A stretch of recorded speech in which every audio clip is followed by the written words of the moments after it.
चलिए आज हम लोग सीखते हैं, सिद्ध कीजिए कि √5 एक क्या है, परिमेय संख्या नहीं है।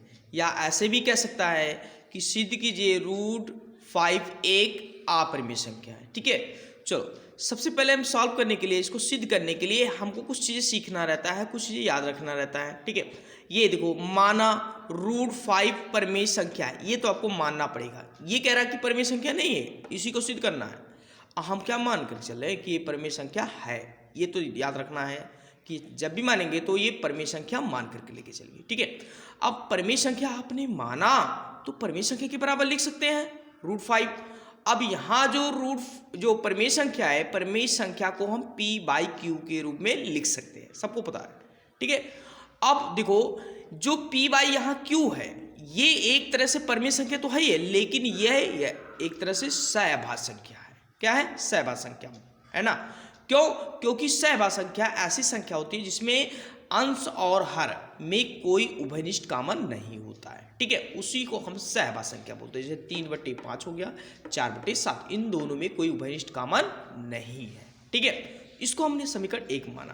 ठीक है, बात समझ में, सारा कंसेप्ट यहीं पर है कि असहभाज्य संख्या वे संख्या होती है जिसमें कोई कॉमन ना होता है। ठीक है, तो उसी को हम सहभाज्य संख्या बोलते हैं। अब देखो, मैंने क्या किया, दूसरा प्रोसेस मैं यहाँ करने जा रहा हूँ।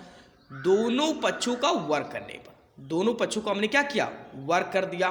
ठीक है, चलो अब जैसे इसका स्क्वायरिंग करेंगे, p/q का होल स्क्वायर और √5 का होल स्क्वायर, ये रूट से जो है स्क्वायर से कट जाएगा, क्योंकि रूट का मतलब होता है घात 1/2।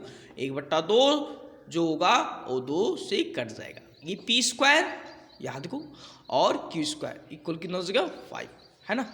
अब हम क्या करेंगे, इस 5 को यहाँ ले आएंगे और q को स्क्वायर को वहाँ ले चलेंगे। ठीक है, चलो मैंने ले आया है।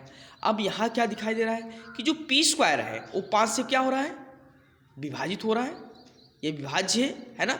जब ये p² 5 से विभाजित हो रहा है, अतः p भी 5 से क्या होगा, विभाजित होगा।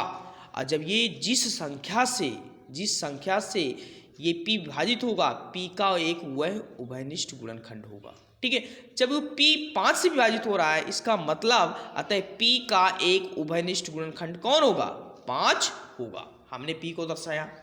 सेम इसी तरह से हम फिर इसको दर्शाएंगे। हमने p²/5 इक्वल कितना, q², वही मैंने फिर से लिख लिया। ठीक है, देखो वहां से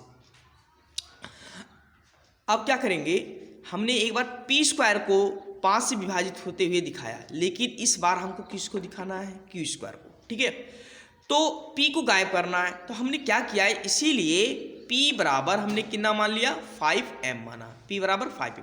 अब दिमाग में आया होगा, सर हमेशा 5m मानेंगे? नहीं, आप जिस संख्या को सिद्ध करना होगा, यहाँ दिखाई दे रहा ना √5, अगर यहाँ √3 होता तो यहाँ हम कितना मानते, p इक्वल कितना मानते, 3m मानते। ठीक है, चलो अब हमने क्या किया, यहाँ p का मान 5m उठाकर रख दिया। यहाँ देखो 5 का स्क्वायरिंग मतलब 25 और m² हो जाएगा। ये 5 से 25 कट जाएगा, 5 से 25 आ जाएगा, 5m² आ गया और इक्वल q²। अब जो 5 है, 5 को इधर ले चलेंगे तो q² कितना हो जाएगा, 5 हो जाएगा।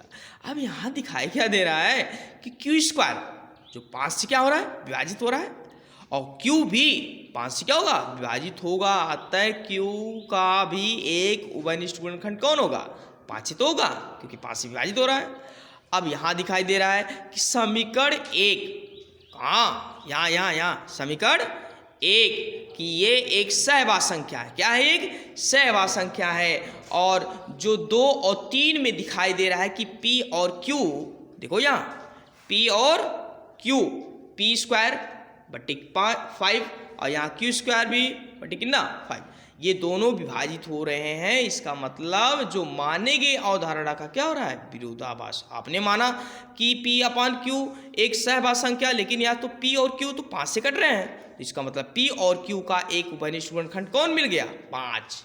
तो माने गए अवधारणा का क्या हो रहा है, विरोधाभास हो रहा है, उल्टा कार्य हो रहा है। अतः √5 एक परिमेय संख्या ना होकर के, तुमने माना कि परिमेय संख्या ना, तो ये उल्टा काम हो रहा है, इसलिए √5 एक परिमेय संख्या ना होकर क्या होगा, एक अपरिमेय संख्या होगा। ठीक है।